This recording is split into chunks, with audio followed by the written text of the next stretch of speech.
खबर शामिल करते हैं। पाकपतन से असिस्टेंट कमिश्नर खावर बशीर की मैरिज एक्ट की खिलाफ वर्जी पर मुकामी मार्की को 50,000 जुर्माना। शादी की तकरीब में मौजूद मुस्लिम लीगी एमपी मियां नवीद अली और असिस्टेंट कमिश्नर खावर बशीर के दरमियान तल्ख कलामी। असिस्टेंट कमिश्नर एमपी मियां नवीद अली, उसके वालिद राना अहमद अली, मैनेजर मार्की गुलाम मुस्तफ़ा वगैरह के खिलाफ अपने मुबैना अगवा और तशद्दुद के इल्ज़ाम में ज़ेर दफ़ा 365 टे पे 382 टे पे 353 टे पे 186 टे पे 506 बी टे पे के तहत मुकदमा दर्ज करवा दिया। मार्की में तोड़फोड़, शीशे तोड़कर नकदी भी उठाकर ले गए। मार्की मैनेजर गुलाम मुस्तफ़ा, असिस्टेंट कमिश्नर ने इख्तियारात से तजावुज़ किया। पहले भी जुर्माना कर चुका है। चंद रोज़ कबल हमारी मार्की में अपने करीबी दोस्त की शादी पर दर्जनों डिशेस तैयार करवाई। मैनेजर मार्की गुलाम मुस्तफ़ा, एमपीए मियां नवीद अली और उसके वालिद राना अहमद अली आराइन के खिलाफ झूठा मुकदमा हुकूमत के एमाराज किया गया है।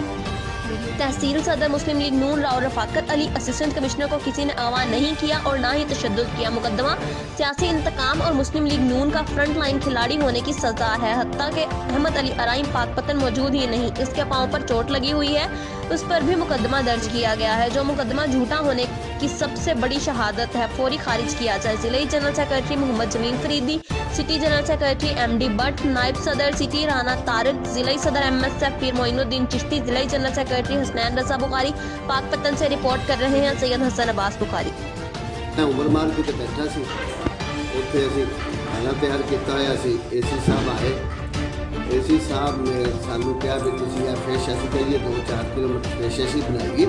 साडे कोल मेहमान आए सी, मैं बनाई ये पार्टी पुर्टी का कोई खाना नहीं, मैं आप खुद अपने वास्ते बनाइए। कहना तैनूं 50,000 रुपये जुर्माना। मैं कहूँ ठीक है 50,000 लै लो। तुसीं कल फंक्शन किया है, मेरे को करवाया 40 डिशा बनवाइया ने, समझ आई ना। कहना मैं बनवाइया ने, तू होर लोगों ने बनाना। मैं क्या मेरी गल सुनो, पहले भी तुसीं मैनूं लाख रुपये जुर्माना किया, फिर तुसीं ड्राइवर को भेजा, मेरे को लाख रुपया लै गया, फिर तुसीं मेरे को आर्डर करवाया तो मैं चुप कर गया। तुसीं आदि मर्जी नाल जो किया 2000 बंदे का काम किया, तुसीं 40 डिशा बनाइया ने। हुण मेरे को नहीं पैसे है, कहना मैं तेन ढक देंगा, मैं 50,000 रुपया दे। मैं 50,000 रुपया मंगवाया, इन देता और तो लंघ दिया आया नहीं पता नहीं की गल हुई की नहीं हुई। तो 8 नवंबर ने एसी साहब ने मियां नवीद को टैलीफोन करके साढ़े को एक फंक्शन कराया। मैं कहा जी असी ये फंक्शन इंज नहीं करते, मतलब असी वन डिश देने। इन्होंने 40 डिशा उत्थे पकाइया ने, बकरे का रोस्ट, मटन, बीफ, फिश, सारिया डिशा इन्होंने पकाइया ने। तो असी यूनीयन को उनकी इजाजत लईए भी यह साड़ी मजबूरी है। एसी साहब पाकपतन ने सानू टैलीफोन किया है भी इसका फंक्शन करो। मलिक अरफान का, मलिक फाइन एडवोकेट, ये सारे वकील मेरे को आए ने, इन्होंने वो किया है।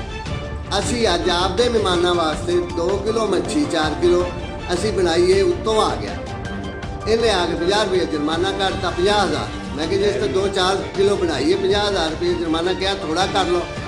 इन्हें कहनी 50,000 नहीं तो मैं बंद कर देंगे। मैं इन्हें 50,000 रुपया